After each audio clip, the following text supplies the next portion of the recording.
Well, a former city parking lot supervisor charged with stealing $250,000 from parking lots entered a plea agreement, allowing her to avoid prison time.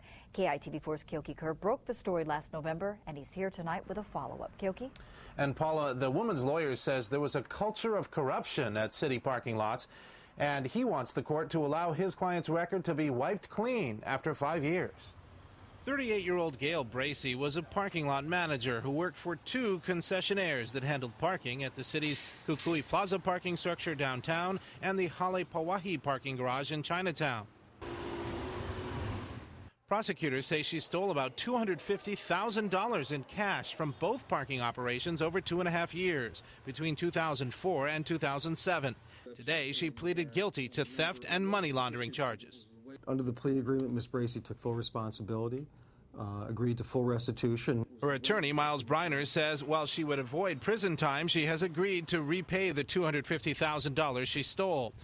But he's asking Judge Randall Lee to allow her record to be wiped clean if she stays out of trouble for 5 years.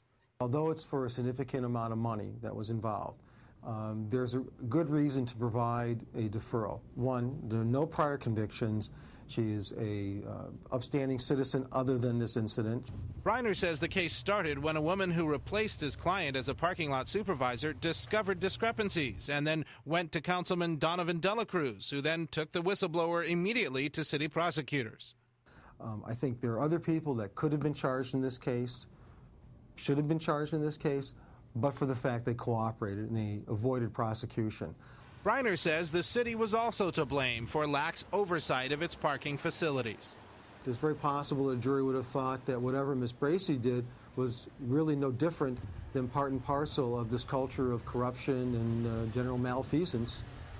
Now, in response to the theft, the city tightened its internal controls at parking lots and now charges concessionaires a flat monthly fee, assuring that the city gets paid first instead of splitting fees with the companies. Gail Bracey now lives in Japan with her husband, who's a military police officer. She'll be sentenced in August. Kyoki Kerr, KITV4 News.